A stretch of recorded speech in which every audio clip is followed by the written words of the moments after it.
UP सरकार के अल्पसंख्यक मंत्री दानिश अंसारी ने मुसलमानों को लेकर बहुत बड़ा बयान दे दिया है। दानिश अंसारी ने, यूपी के मंत्री दानिश अंसारी ने क्या कहा आपको बताते हैं। बीजेपी के साथ खड़े हैं पसमानदा मुसलमान, ये कहना है दानिश अंसारी का। प्रधानमंत्री मोदी के साथ चलने के लिए मुसलमान तैयार हैं, ये भी कहा दानिश अंसारी ने। मुस्लिम बहुल्य इलाके में कौमी चौपाल लगाएगी अब बीजेपी। तो 2024 की रणनीति के तहत एक बड़ा खुलासा दानिश अंसारी ने किया है, जो कि योगी कैबिनेट में मंत्री हैं। दानिश अंसारी का कहना है कि सभी पसमानदा मुसलमान बीजेपी के साथ हैं और प्रधानमंत्री मोदी के साथ चलने के लिए मुसलमान तैयार है। और पसमानदा मुसलमानों पर उत्तर प्रदेश के अल्पसंख्यक कल्याण राज्य मंत्री दानिश आजाद अंसारी ने क्या कुछ कहा है, अब आपको सुनवाते हैं। वर्तमान में ही पसमानदा मुसलमान, आम मुसलमान भारतीय जनता पार्टी के साथ खड़ा है। आप उत्तर प्रदेश का 2023 का निकाय चुनाव देखिए, जहां पूरे उत्तर प्रदेश से अल्पसंख्यक बहुल क्षेत्रों से भारतीय जनता पार्टी के चेयरमैन नगर पालिकाओं में, नगर पंचायतों में और मेयर सीट से जीत के आए। ऐसी सीटों से जहां 50% से ज़्यादा मुस्लिम आबादी है, वहां से अगर भारतीय जनता पार्टी का प्रत्याशी जीतता है तो उसका साफ मतलब है कि अब मुसलमानों ने, खासतौर पर पसमानदा मुसलमानों ने भारतीय जनता पार्टी के साथ कदम से कदम चलने का मन बना लिया। और बीजेपी सबका साथ सबका विकास के स्लोगन के साथ पूरे उत्तर प्रदेश में कौमी चौपाल अब लगाने जा रही है। बीजेपी कौमी चौपाल के माध्यम से पसमानदा मुसलमानों पर फोकस कर रही है।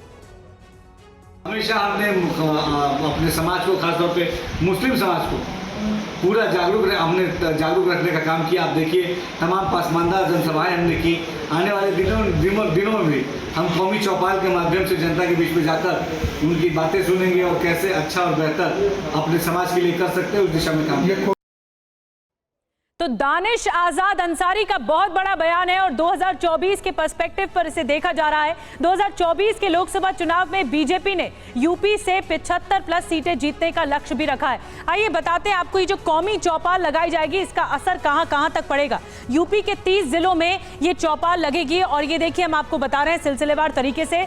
रामपुर, बहराइच, सहारनपुर, अलीगढ़, आजमगढ़, मुरादाबाद जैसे जिलों में चौपाल लगाई जाएगी और मुस्लिम बहुल्य क्षेत्र में ये कौमी चौपाल लगाई जाएगी। बीजेपी कनेक्ट करने की कोशिश करेगी मुसलमानों से और सरकार की कल्याणकारी योजनाओं के बारे में मुसलमानों तक पहुंचाया जाएगा, ये उपलब्धि पहुंचाई जाएगी। लोगों की शिकायतें और परेशानियों को हल किया जाएगा इस कौमी चौपाल के माध्यम से। ग्रामीण चौपाल की तरह ये कौमी चौपाल की जाएगी। जिस तरह गाँव में जाकर अलग अलग लोगों से मुलाकात कर गाँव वासियों से मुलाकात कर ये कोशिश, तो इसी के तहत ये कौमी चौपाल की रणनीति है जो बीजेपी इसके जरिए करने वाली है। और 2024 का चुनाव, क्योंकि देश में सबसे बड़ा सूबा उत्तर प्रदेश है और वहां को लेकर रणनीति बड़ी कर दी गई है। और आइए अब हम आपको कुछ और डिटेल में जानकारी देते हैं। देश में पसमानदा मुसलमानों की जो आबादी भले ही 85% है, लेकिन राजनीतिक हिस्सेदारी और हैसियत बेहद कम रही है।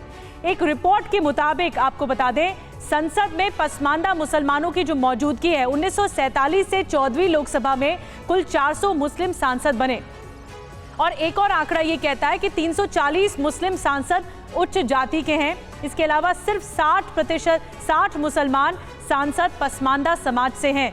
तो पसमानदा मुसलमानों को लगातार फोकस किया जा रहा है और बीजेपी रणनीति के तहत ऐसा कर रही है। प्रधानमंत्री मोदी खुद कई बार पसमानदा मुसलमानों की बात कर चुके हैं। मोदी का एक बयान आपको सुनवाते हैं कि उन्होंने पसमानदा मुसलमानों को लेकर क्या कहा था, सुनिए जरा। मुसलमान भाइयों में जो हमारे पसमानदा भाई बहन हैं, जो पिछड़े हुए हैं, मैं उनकी बात करता हूं।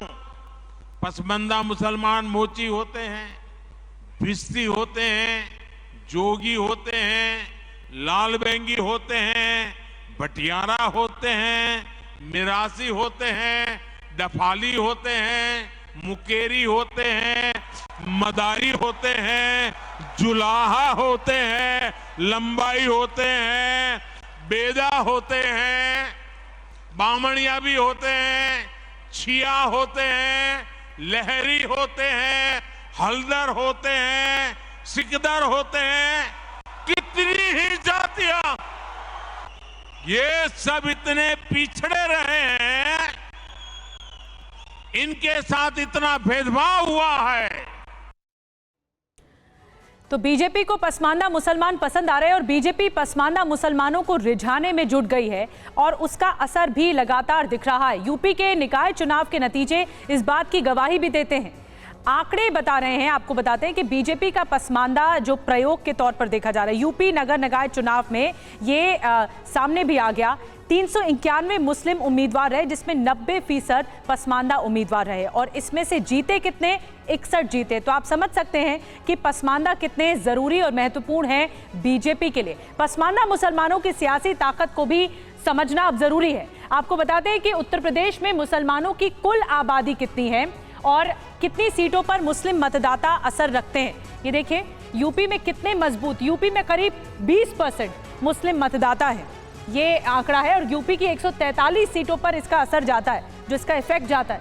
70 सीटों पर 20 से 30% मुस्लिम आबादी है। ये भी गौर करने वाली बात है कि 73 सीटों पर 30% से ज्यादा आबादी इस इलाके में आती है और इसीलिए ये कितने मजबूत हैं, इससे इन आंकड़ों के जरिए अंदाजा लगाया जा सकता है। अब पसमानदा समाज हमेशा से ही हाशिए पर रहा है। यही वजह है कि बीजेपी बार बार पसमानदा मुसलमानों की बात कर रही है और उन्हें साधने की कोशिश भी कर रही है। आइए आपको नजर डालते हैं कि कैसे साध रही है बीजेपी पसमानदा मुसलमानों को। देखिए, नंबर 1 कैसे साध रही है, स्नेह से, यात्रा करके। दूसरी बात, हर राज्य में अल्पसंख्यक मोर्चा निकालकर। तीसरी बड़ी बात, मुफ्त राशन योजना चलाकर, जिससे कोशिश कर रही है कि पसमानदा उनके पाले में आ जाए। कौमी चौपाल की तैयारी, जैसा कि दानिश अंसारी ने उत्तर प्रदेश में कैबिनेट मंत्री ने, सूफी सम्मेलन का खाका तैयार किया जा रहा है ताकि पसमानदा मुसलमानों को जोड़ा जा सके, अपने हिस्से में जोड़ा जा सके। सूफी सम्मेलन का खाका और कौमी एकता की मिसाल पेश करने के लिए उत्तर प्रदेश में खास तौर पर ये कौमी चौपाल लगाने की तैयारी बीजेपी कर रही है।